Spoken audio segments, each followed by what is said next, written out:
Você não mora no mesmo país desses caras. Você não é do mesmo povo desses caras. Vamos parar de fingir que é a mesma coisa. Façam esse corte que eu tô propondo. É um corte. É um corte. A partir do momento que você fez esse corte na cabeça, e é necessário fazer esse corte, aí nós precisamos tratar as coisas como elas são. O Brasil, ele tem muitos problemas. E assusta a gente falar os problemas do Brasil. Mas existem eixos estruturantes. Quando eu falo na declaração desta guerra, eu estou falando da desfavelização. É uma desfavelização do corpo e da alma daquelas pessoas. Do corpo e da alma. Se eu quiser que aqueles caras sem camisa se tornem um dia engenheiros e não manifestantes sem camisa às 4:30 da tarde numa quinta-feira no Rio de Janeiro, ou seja, pessoas altamente improdutivas, eu tenho que desfavelizá-las. Não só o bairro que eles moram, a mente deles é uma mente favelizada. É uma mente favelizada. E a gente tem que parar de achar, não, mas veja só, não tem algo de interessante ali. São anos que nada de interessante está saindo ali. Não está saindo nada de interessante de lá. É um arranjo social inviável. Se é um arranjo social inviável, algo precisa ser feito. Ponto. Ponto. Ponto.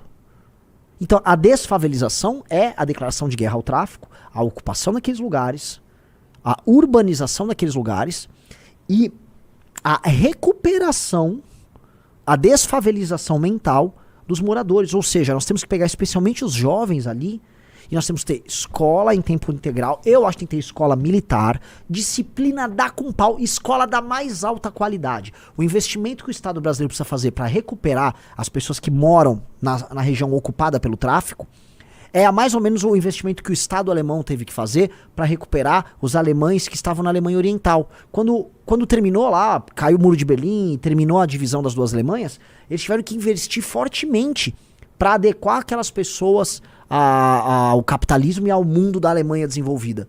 Então o Estado brasileiro, que nem é desenvolvido, vai ter que olhar para essas pessoas, e não estou falando só no Rio, estou falando nas periferias do Brasil tomadas pelo crime, e falar, o nosso objetivo hoje é olhar para essa mancha, essa periferia, que é como se fosse um país só.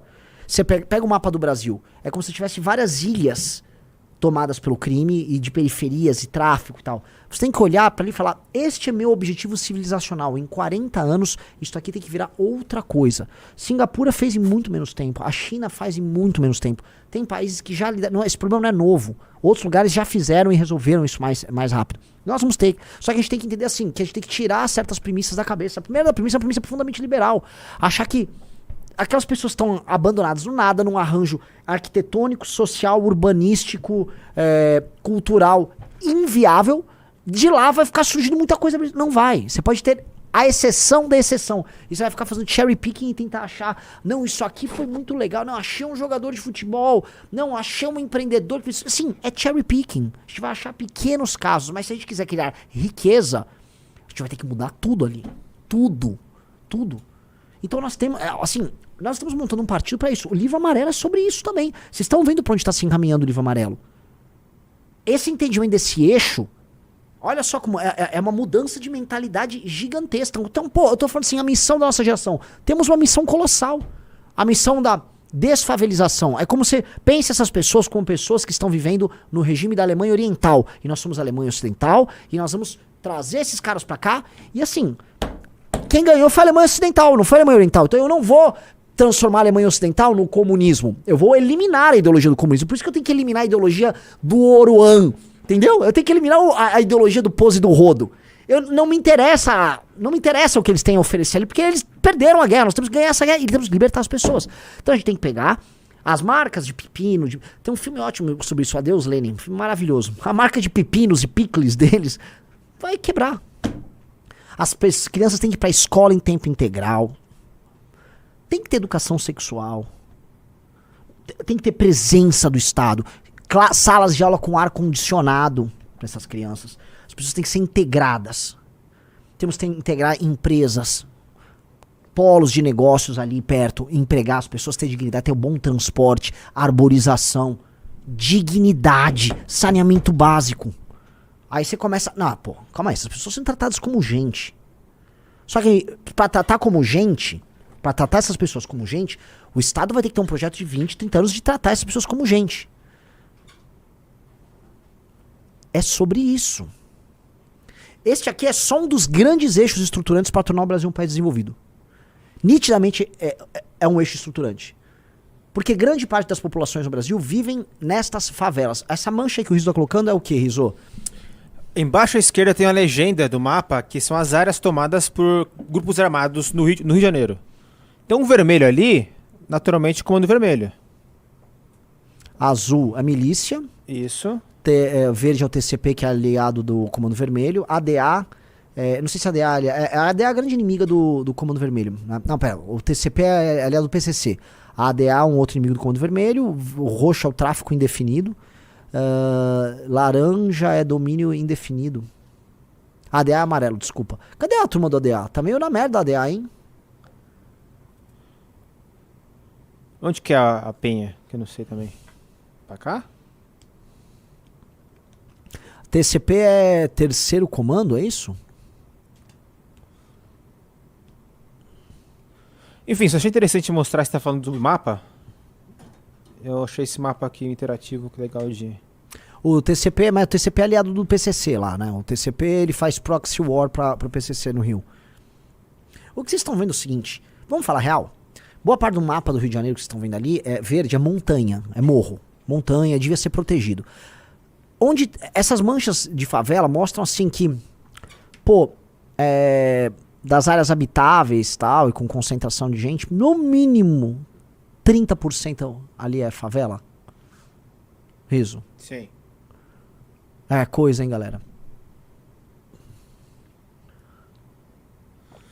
Pessoal, like na live e se inscrevam no canal. Aumenta o mapa pra ver o estado todo, mas acho que só tem no... Eu quero muito, galera, que a gente faça um presidente da república, tá? E nós... Por isso eu tratei eu pedi pra vocês mudarem a imaginação de vocês sobre como enfrentar esses casos do crime. Agora eu vou pedir pra vocês mudarem agora assim, mas como é que seria um governo nosso? É um governo que a gente instituiria justamente uma central de guerra. Nós iríamos fazer uma gigantesca operação para retomar todos esses territórios. E tão logo a gente retoma o território, vai ser instalada a bandeira do Brasil, oficialmente, lá. E já vamos começar a ocupação através do Estado brasileiro, trazendo educação, urbanização em alta velocidade. A gente tem que ter as melhores práticas, aprender com o que a China está fazendo em termos de urbanização e linkar essas pessoas com a economia formal pré-existente no Brasil. E como começar a amarrar, porque essas pessoas também não é que elas não estão fazendo nada, as pessoas todas trabalham, elas já estão, tirando a grade do tráfico, elas já estão trabalhando, elas existem. Então a gente vai facilitar, vamos inserir essas pessoas economicamente e pegar essa massa de jovens, torná-los produtivos, aumentar a capacidade de gerar receita por hora dessas pessoas. Aí você vai gerar mais riqueza, você vai gerar mais imposto, você vai tornar eles parte da economia formal, o crime vai diminuir, o convívio social vai diminuir, vai melhorar, você vai ter mais respeito entre as pessoas, porque essas pessoas vão se tornar mais conscienciosas, né, de si e das dificuldades que elas têm e do planejamento que elas precisam fazer de vida. Elas não vão, se você te der muita educação, muita ordem, muita disciplina e ensinar para essas pessoas de maneira muito clara que elas têm que postergar a recompensa, você vai diminuir o número de gravidez na adolescência, tá? A putaria vai diminuir, vamos acabar com a porra do baile, definitivamente, né? Isso aí é um buraco que precisa ser encerrado. Mas a gente precisa entender que, assim, tudo isso começa com uma disputa. Tudo isso começa com uma guerra. Não há como não ter uma guerra. Tudo isso precisa de uma guerra. E o Brasil, eu já cansei de fingir, ouvindo esses técnicos do blá blá blá, que não, mas veja só, na verdade a gente pode... Não, é uma guerra mesmo, vamos ser prático. É óbvio que é isso, porque qualquer lugar normal faria isso. Você tem que se impor sobre o inimigo. O Estado brasileiro não se impõe. O inimigo que se impõe. O inimigo que vai lá, na capital nossa. Porque o que tá rolando? O inimigo vai fazer lobby em Ministério da Justiça e Ministério dos Direitos Humanos. Ou seja, eles estão nos invadindo, não o contrário. Então a gente tá perdendo. A fórmula liberal do Estado liberal tá perdendo, é uma desgraça. O Estado nosso serve a eles. E serve como? Pô, vou falar das ONGs. Enxurrada na casa das centenas de milhões de dólares de dinheiro vem pra cá pra financiar ONGs, políticos, agentes dos mais diversos, pra naturalizar a proteção ao bandido. Então não apenas eles ocupam o nosso território, enquanto eles ocupam partes do território brasileiro, tem gente que são os quinta coluna, Esse bando de ongueiro vagabundo, intelectual vagabundo, que fica trabalhando por aí. Ah, não, mas veja só, porque o encarceramento em massa, não porque eu fiz um estudo, não porque a universidade produziu um... Vai tomar no cu. A partir do momento que a gente declarou guerra, os caras que estiverem recebendo dinheiro pra isso vão ser presos. Porque eles estão trabalhando pro inimigo. Galera, eu estou louco, ou, na verdade, eu estou absolutamente são. Presta atenção, o que eu tô falando é a sanidade. Loucura é permitir o absurdo e falar que isso é democracia. Se isso é democracia, esta democracia aí não me serve. Porque democracias funcionais e saudáveis não permitem isso. Like na live, pessoal. Definitivamente, o que eu tô falando é o que precisa ser feito. Definitivamente. Eu não consigo ver outro caminho, né? Aí a gente entra para outras coisas, os problemas das desigualdades regionais, né? A gente teve uma reunião com um economista muito importante recentemente falando, vocês querem industrializar o Nordeste, mas isso é meio besta, você tem que desenvolver o Nordeste. Eu falei, cara, quando eu chamo de industrializar, eu tô falando assim, eu quero que a economia do Nordeste se torne mais complexa para que a quantidade de renda gerada por cada cidadão aumente. E a gente precisa inserir essas pessoas em ciclos, em complexos econômicos mais diversos, se formar geradores de renda, tá? Chame do que quiser. Se vocês estão falando que industrializar é a gente levar o agro organizado, e o agro organizado cria mudanças em cadeia, e aí você pode, por exemplo, como a gente propõe no fascículo 3 do Livro Amarelo, né? O agro na região do Mato Piba, só ele já permite a construção, é só ajustar alguns fatores aqui, a construção de uma indústria de biocombustível competitiva na região do Mato Piba. Biocombustível é grana, e economia verde ainda, né? Então, tem ali, podemos ter, isso é complexidade econômica, numa região, no coração do Brasil. Se pegar Mato Piba é coraçãozão do Brasil. É ali pra cima de Brasília, pra parte, tem um sertão e tem a parte oeste do sertão. Essa parte oeste já não é mais sertão. Essa galera, dá pra ter um complexo econômico ali. A gente começa a cercar a região mais pobre do Brasil, e do ponto de vista político, sabe o que é isso? Se a gente desenvolve a região do Mato Piba, é a gente começar a avançar sobre o território do inimigo. Quem é o inimigo pra mim? O inimigo é o Centrão. Ali é o Mato Piba. Vocês entenderem que ali é o Mato Piba, essa região vermelha, tá? E vocês entenderem que existe a faixa do litoral e a zona da mata, existe um coração que pega ali o meio da Bahia. Vai passando o mouse ali, ó. É um coração que pega ali, ó, o meio norte da Bahia. Não, mas vai pra direita. Isso, meio norte da Bahia. Vai pegar esse pedaço aí, Pernambuco. Vai pegar pedaço do Ceará. Vai pegar pedaço do Rio Grande do Norte. Esse pedaço que chega até se aproximar daquela ponta do litoral ali. Esse pedaço é o pedaço que tem nosso semiárido, que tem assim, o coração dessa região altamente pobre do Brasil. Mas tem muita gente morando ali. Essa região tem muito político do Centrão que sai de lá, e essas pessoas são inimigas do Brasil. Esses políticos do Centrão são os maiores parasitas que existem. Não é que não exista parasitas em outros lugares, existem parasitas em todos os lugares. Mas ali tem muito parasita. Esses caras precisam ser destruídos, e aquelas pessoas precisam melhorar a qualidade de vida delas. Aquelas pessoas votam no PT. É no PT que nós precisamos derrotar esse inimigo que vota no PT lá, que é o Centrão, que é outro inimigo que nos mantém pobre. Nós temos que ter... A estratégia com esse cara é outra, que esse cara, ele não tem uma ocupação territorial ilegítima no território brasileiro, né? O cara do Centrão. O cara do Centrão é o Estado brasileiro. Então, é como se o que a gente está propondo é o narcotráfico é o inimigo externo e o Centrão é o inimigo interno. Esta é outra guerra a ser travada. Nós precisamos desconstruir esses caras. Esse arranjo do Centrão precisa ser desconstruído. Esse mando de retardado parasita do Centrão precisa ser derrotado.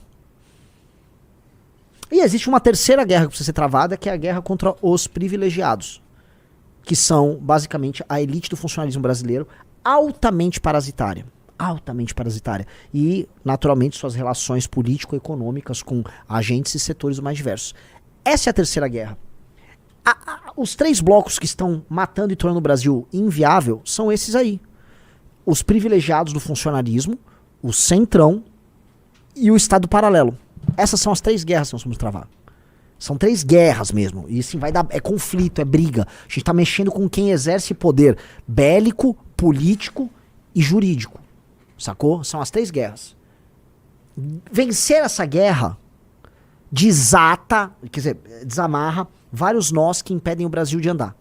E aí o Brasil possa começar a andar. Aí o Brasil vai começar a andar. De verdade. Se você desata esses nós, o Brasil anda. E aí você vai ter um surto de crescimento econômico do Brasil neste século. Um surto de crescimento econômico do Brasil neste século que vai impedir o Brasil de se tornar um país impossível. Porque o Brasil, eu aviso, se nós não fizermos isso que eu tô falando, o Brasil se tornará um país impossível. Ele já é um país impossível. Então, essas 3 guerras, elas precisam ser guerreadas. Ponto. Nós precisamos lutar essas guerras. O Riso tá com um vídeo aí, eu pedi pra separar esse vídeo aí, me mandaram, e eu acho importante. Esse aqui, a gente tem raiva do Oruan, vocês têm que ter raiva desses caras. Olha esse papo. Olha esse papo. A vida de um magistrado é quase como uma vida de monge. Eu já passei agruras na magistratura financeiramente. É que a magistratura, nós sempre vivemos de altos e baixos. Por bem pouco tempo atrás, eu confesso para vocês, eu tive que sair do meu plano de saúde da Sul América e tive que migrar para a Unimed porque eu não estava conseguindo pagar um plano de saúde digno para mim e para a minha família. Nós não recebemos aumento como os servidores. Os servidores